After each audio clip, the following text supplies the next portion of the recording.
সাথে যে কথা দিয়েছিল সে কথা রাখেনি, 180 ডিগ্রি কথা উল্টায় দিয়েছে। বাংলাদেশের রাজনীতি আবারও ঢুকে পড়েছে এক নতুন মনস্তাত্ত্বিক যুদ্ধের ভিতর। বাইরে রাজপথে সমাবেশ, মিছিল, ক্ষমতার হিসাব নিকাশ, আর ভিতরে সোশ্যাল মিডিয়ার অদৃশ্য ফ্রন্টলাইনে শুরু হয়েছে এমন এক সংঘর্ষ যার প্রভাব ভবিষ্যতের রাজনৈতিক জোট, নেতৃত্বের ভারসাম্য এবং নতুন প্রজন্মের রাজনৈতিক অবস্থান সবকিছুকেই পাল্টে দিতে পারে। 2026 সালের জুনের এই উত্তপ্ত সময়ে খুলনার একটি সমাবেশ ঘিরে তৈরি হয়েছে এমন এক বিতর্ক যা এখন আর শুধুমাত্র একটি স্টেজের বসার ব্যবস্থার প্রশ্নে সীমাবদ্ধ নেই। অনেক বিশ্লেষক বলছেন এটি আসলে অনেক বড় রাজনৈতিক সংকেত। প্রশ্ন উঠছে, এটি কি শুধুই নারী প্রতিনিধিত্ব নিয়ে বিতর্ক, নাকি এর পেছনে চলছে আরও গভীর কোনো ইনসাইড গেম?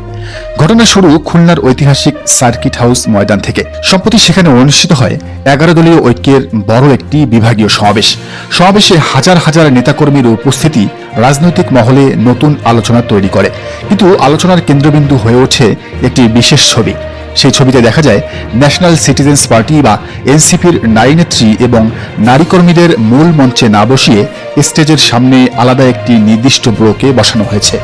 কিছুক্ষণের মধ্যেই সেই ছবি ছড়িয়ে পড়ে সামাজিক যোগাযোগ মাধ্যমে। শুরু হয় তীব্র বিতর্ক, মন্তব্যের ঝড়, রাজনৈতিক ব্যাখ্যা আর মতাদর্শিক এক চরম সংঘর্ষ। এনসিপির সাবেক এবং বর্তমান কিছু প্রভাবশালী নারী নেত্রী এই ছবি শেয়ার করে জামায়াতে ইসলামীকে আক্ষরিক অর্থেই ধুয়ে দিচ্ছেন। তাদের ধারালো ক্যাপশনগুলো পড়লে মনে হবে জামায়াত বুঝি মঞ্চে নেত্রীদের না উঠিয়ে এক মহা পাপ করে ফেলেছে। চলুন এই প্রোপাগান্ডা আর ডিজিটাল অ্যাটাকের আড়ালে লুকিয়ে থাকা আসল রাজনৈতিক ছক, ক্ষমতার অভ্যন্তরীণ কোন্দল এবং জোট ভাঙার সেই গোপন ইনসাইড গেমটি আজ খুব কাছ থেকে উন্মোচন করা যাক। সামাজিক যোগাযোগ মাধ্যমে যে কয়েকটি পোস্ট মুহূর্তের মধ্যেই ভাইরাল হয়ে যায়, তার ভাষা ছিল তীব্র, অবস্থান ছিল স্পষ্ট, আর বার্তা ছিল রাজনৈতিক বিস্ফোরক। এনসিপির নেত্রী সামান্তা শারমিন খুলনার সেই সমাবেশের ছবি পোস্ট করে ক্যাপশনে সরাসরি এক চরম আঘাত হেনে লিখেছেন, visual representation of first class and second class citizens of NCP, ব্যাটাগিরি মুর্দাবাদ। অর্থাৎ তার চোখে এনসিপির নারীদের মঞ্চে না বসিয়ে দ্বিতীয় শ্রেণীর নাগরিক হিসেবে চরম অবমূল্যায়ন করা হয়েছে। ওদিকে সাবেক নেত্রী তাসনিম জারা যেন আরও এক ধাপ এগিয়ে সরাসরি নীতিগত এবং আদর্শিক প্রশ্ন তুলে ধরে লিখেছেন, সামনের সারির একটিমাত্র আসনের বিনিময়ে সেই সব নীতি বিকিয়ে দেওয়া হলো যা একসময় আন্দোলনের মাঠে বিশ্বাস করতে বলা হয়েছিল। আর এই পুরো বিতর্কের আগুনে পেট্রোল ঢেলে দিয়ে তাজনুভা জাবিন সরাসরি এক দীর্ঘ পোস্টে দাবি করেছেন, বিএনপি কিংবা জামাত কোনো দলই আসলে নারীদের ন্যূনতম মূল্যায়ন করতে জানে না। তাই তিনি নারী সমাজকে আহ্বান জানিয়েছেন তারা যেন তার দল অল্টারনেটিভে যোগ দেন। কিন্তু এখানেই শুরু হয় আসল এবং রুদ্ধশ্বাস প্রশ্ন। এটি কি সত্যিই নারী অধিকার বা প্রতিনিধিত্ব নিয়ে একটি নীতিগত অবস্থান, নাকি এটি বৃহত্তর কোনো রাজনৈতিক চক্রান্তের অংশ? কারণ বাংলাদেশের রাজনৈতিক ইতিহাস বলছে বড় বড় ঐতিহাসিক বিতর্ক অনেক সময় ছোট কোনো দৃশ্যমান ইস্যু দিয়ে শুরু হয়, কিন্তু এর ভেতরে লুকিয়ে থাকে সম্পূর্ণ আলাদা কৌশলগত এবং প্রাতিষ্ঠানিক হিসাব। বিশেষজ্ঞরা মনে করিয়ে দিচ্ছেন 90-এর দশকের জটিল রাজনীতির কথা। প্রকাশ্যে মতাদর্শের লড়াই দেখা গেলেও পর্দার আড়ালে চলত জোট গঠন, ভাঙ্গন, অভ্যন্তরীণ ক্ষমতার প্রতিযোগিতা এবং নেতৃত্ব পুনর্বিন্যাসের খেলা। বর্তমান বিতর্কেও পর্যবেক্ষকদের একটি বড় অংশ সেই চোখেই দেখছেন, কারণ এদেশের বড় বড় রাজনৈতিক সমাবেশে নিরাপত্তা, শৃঙ্খলা বা সুনির্দিষ্ট সাংগঠনিক কারণে নারীদের জন্য আলাদা বসার ব্যবস্থা করা নতুন কোনো ঘটনা নয়। অতীতের অসংখ্য ইতিহাস এবং সমাবেশের ছবি দেখলে এমনকি সরকারি দল বিএনপির মঞ্চেও একই ধরনের সুশৃঙ্খল আয়োজন চোখে পড়ে। সেখানেও মায়েরা, বোনেরা কিংবা নারী কর্মীরা স্টেজের ঠিক সামনে সম্পূর্ণ আলাদা এবং নিরাপদ জোনে বসে, যাতে কোনো ধরনের হুড়োহুড়ি বা অপ্রীতিকর পরিস্থিতির শিকার হতে না হয়। অথচ সেই বিএনপির মহাসচিব মির্জা ফখরুল ইসলাম আলমগীরের জামাই ফাহাম আব্দুস সালাম সামান্তা শারমিনদের উস্কে দিচ্ছেন। ফলে প্রশ্ন উঠছে, যদি একই ধরনের আয়োজন অন্য সব জায়গায় স্বাভাবিক এবং নিরাপদ হিসেবে দেখা হয়, তাহলে এই নির্দিষ্ট ঘটনাকে কেন্দ্র করে জামাতকে টার্গেট করে এত তীব্র প্রতিক্রিয়া কেন?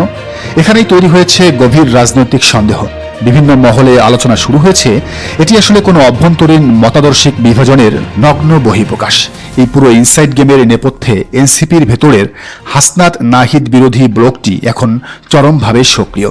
এই বিশেষ সেকুলার ব্লকটি মূলত সেই ভোটের সময় থেকেই কোমর বেঁধে নেমেছে, যাদের মূল উদ্দেশ্য হলো যে কোনো উপায়ে জামায়াতের সাথে এনসিপির বিদ্যমান কৌশলগত জোটটি ভেঙে চুরমার করে দেওয়া।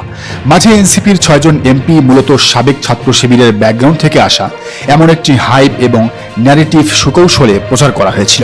এর পেছনের আসল ধামাচাপা এজেন্ডা ছিল নতুন জেনারেশনের মাঝে নাহিদ এবং হাসনাতদের একচ্ছত্র প্রভাব এবং ক্ষমতাকে কমিয়ে এনে সেখানে প্রগতিশীলতার লেভাসধারী পুরনো শাহবাগীদের সেকুলার প্রভাব পুনরায় ফিরিয়ে আনা। কথা হলো, আপনি জামায়াতের সাথে জোটে গেছেন, আবার আপনারা উগ্র শাহবাগী পলিটিক্স করতে চান, তাও ঠিক আছে, সেটা আপনি রাজপথে জানান দেন। তবে জামায়াতেরও তো নিজস্ব একটা আদর্শিক পন্থা এবং ধর্মীয় ডিসিপ্লিন আছে। একই মঞ্চে নারী পুরুষ অবাধে অবস্থান নেয়া জামায়াত সহ 11 দলীয় জোটের অন্যান্য ইসলামী দলগুলোর আদর্শের সাথে সাংঘর্ষিক। আর তার চেয়ে বড় কথা হলো, এই সমাবেশে যে লক্ষাধিক মানুষের উপস্থিতি তার 99% হলো জামায়াতে ইসলামীর তৃণমূল কর্মী। এনসিপি বা অন্য কোনো দলের খুব একটা নেতাকর্মী এখানে অংশগ্রহণ করেনি। এখন আপনার ছায়া যদি তাদের প্রজেক্টরে ফেলতে হয়, তবে হয় আপনাকে জোটের স্বার্থে তাদের সাংগঠনিক ডিসিপ্লিন মেনে নিতে হবে, আর না হয় এনসিপিকে সসম্মানে এই জোট থেকে বের করে আনতে হবে।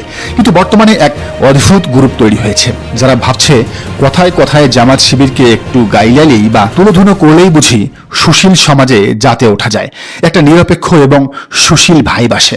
ঠিক এই সস্তা এবং তথাকথিত নিরপেক্ষ শাস্তে ডানপন্থী হিসেবে পরিচিত অনেকেই জামায়াতকে ছোট ছোট ইস্যুতে সামাজিক যোগাযোগ মাধ্যমে আক্রমণ করে বসেন। বর্তমানে জামায়াতে ইসলামীর জন্য এক মহা বিপদে পড়েছে। তাদের গালি দিয়ে সবাই ফেসবুকে জাতে উঠতে চায়, অথচ রাষ্ট্রের সবচেয়ে কঠিন সংকটের সময়ে, আন্দোলনের দুর্গম মুহূর্তে কিংবা নিজেদের স্বার্থ এবং সুযোগ সুবিধা আদায়ের সময় ঠিকই জামায়াতের কাঁধে পা দিয়ে বৈতরণী পার হয়। এই এনসিপি কিন্তু জোটের টেবিলে দর কষাকষি করে জামায়াতের কাছ থেকে অতিরিক্ত একটি নারী সংসদীয় আসন সম্পূর্ণ নিজেদের নিয়ন্ত্রণে বাগিয়ে নিয়েছে। সেই আসনে সংসদ সদস্য হয়েছেন এনসিপির নুসরাত তাবাচ্ছুম। তখন কিন্তু তাদের কাছে জামায়াতকে নারী বিদ্বেষী মনে হয়নি, তখন সেই ভাগাভাগির আসনটি ছিল অত্যন্ত মধুর। অথচ আজ মাত্র 4 মাস পর খুলনার এক সুশৃঙ্খল সমাবেশের বসার আয়োজনকে পুঁজি করে এরাই নারী অধিকারের ধুয়ো তুলে জামায়াতকে নারী অবমূল্যায়নকারী বানানোর কুৎসিত অপচেষ্টা চালাচ্ছে। একেই বলে চরম রাজনৈতিক স্বার্থপরতা এবং খাঁটি দ্বিচারিতা। রাজনীতি এখন আর শুধু মঞ্চে হয় না, এখন রাজনীতি হয় ছবিতে, হয় পোস্টে, হয় ন্যারেটিভে। আর যে পক্ষ মানুষের মনস্তত্ত্ব দখল করতে পারে, শেষ পর্যন্ত রাজপথও অনেক সময় তার দখলেই চলে যায়।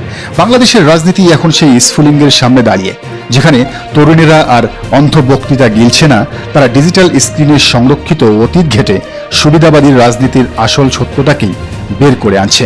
দর্শক, এই পুরো বিষয়টিকে আপনি কিভাবে দেখছেন জানান মন্তব্যের ঘরে। আর এই চ্যানেলে নতুন হলে অবশ্যই সাবস্ক্রাইব করুন এবং বেল আইকনটি বাজিয়ে রাখুন।